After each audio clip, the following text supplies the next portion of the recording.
The following program is a presentation of the Ohio School Boards Association.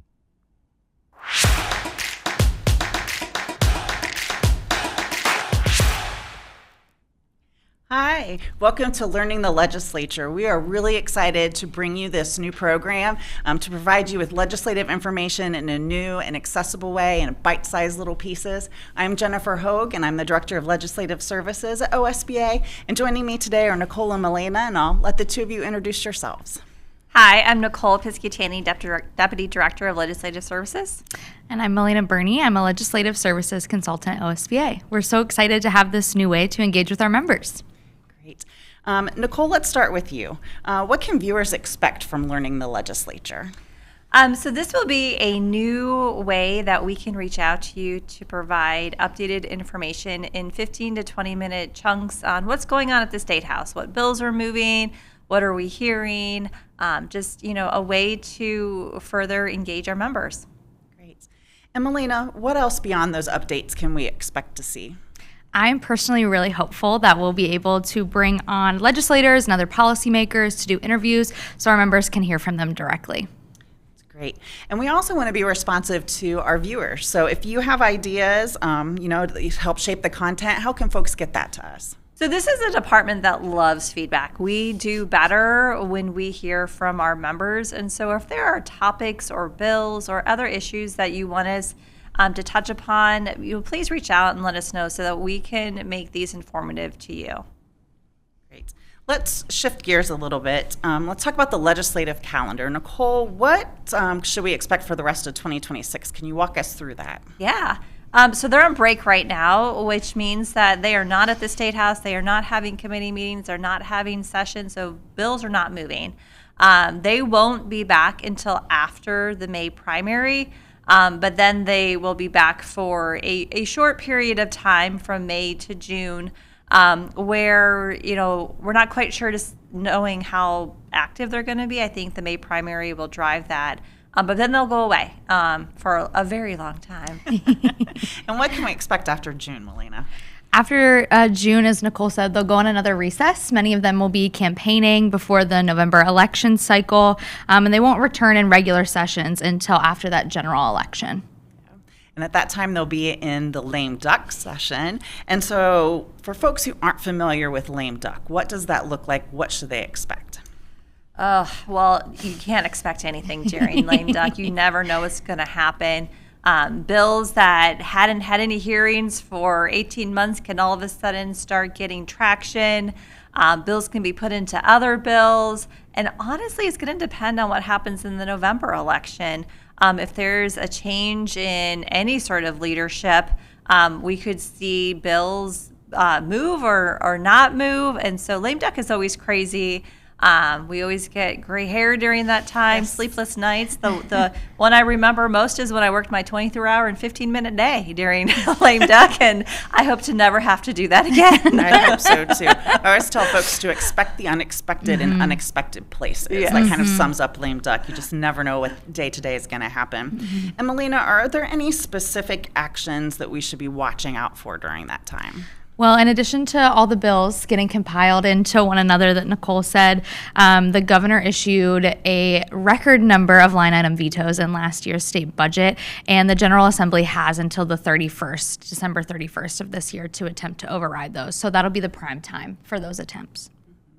With all of that in mind, staying informed and on top of things is really important. So, Milena, what are some of the best ways you think that board members can keep up on what's happening downtown? I think our best resource is Facts in a Flash. It provides all of our board members, superintendents, and treasurers with a weekly look at what's going on in the legislature.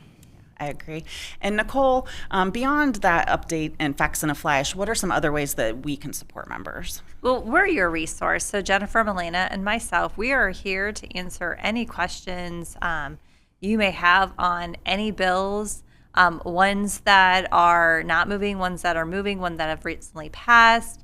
We're your resource to you in providing you, where things are at, but also, again, how they're impacting other districts across the state.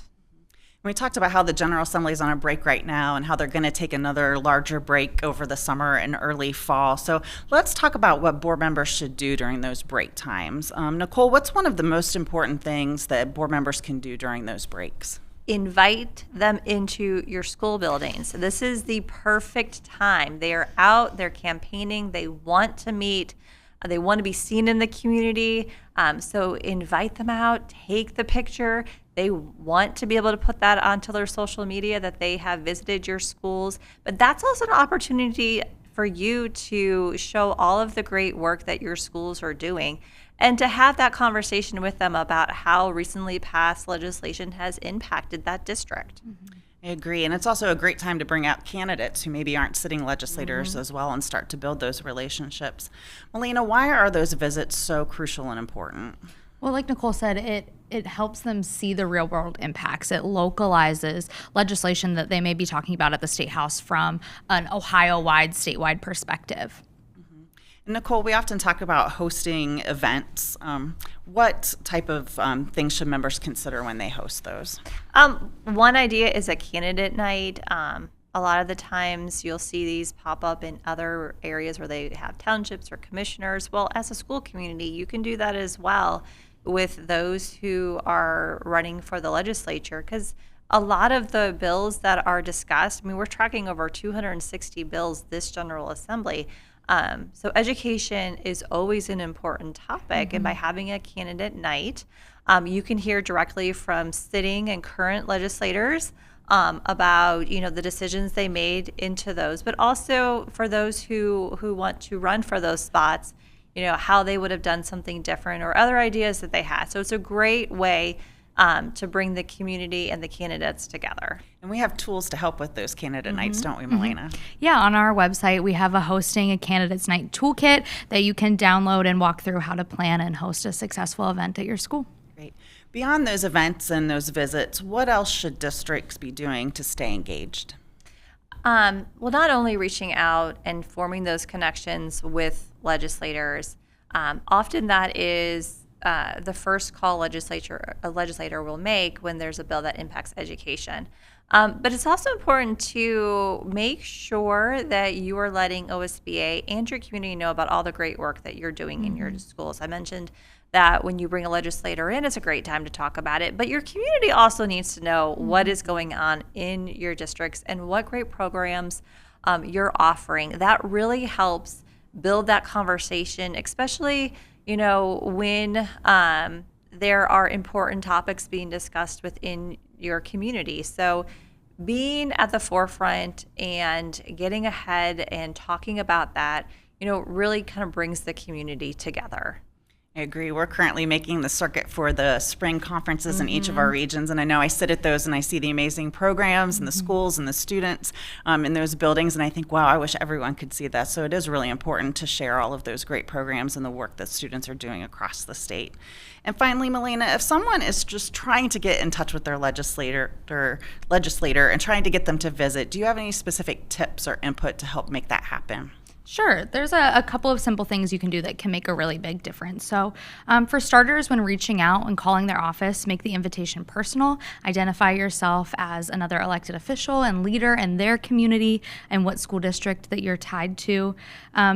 Be very flexible in offering scheduling. Sometimes things pop up for these folks, especially on the campaign trail.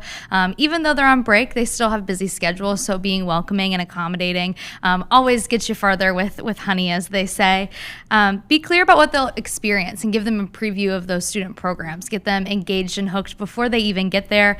And then finally, do a little bit of homework, a little research. Scroll through their page on the Ohio Legislature website, and if you see that maybe they've worked on bills tied to workforce development or student achievement outcomes, being sure to highlight those experiences that you have at your district and tie it back to things that they care about. Those are great tips. Thank you.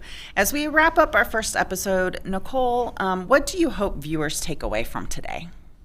I hope you take away that this is another avenue, tool in the toolbox, whatever metaphor you'd like to use, to help you understand what's going on at the legislature and also help give you confidence to engage with those legislators as well as others within your community. And Melina, any final thoughts? Just want to reiterate that we want our members to reach out. We want to hear from you. Your ideas and feedback will help shape our future episodes. Absolutely. Be sure to share with us any ideas or topics that you have, any guests you might want to see us bring on. We're thinking about bringing some legislators to talk with us as well. And don't forget to stay connected through our regular updates, including Facts in a Flash. And please reach out to us anytime that we can be of assistance to you. You can find more information on our website. We're here and happy to help you in any way that we can. Thank you. Until next time.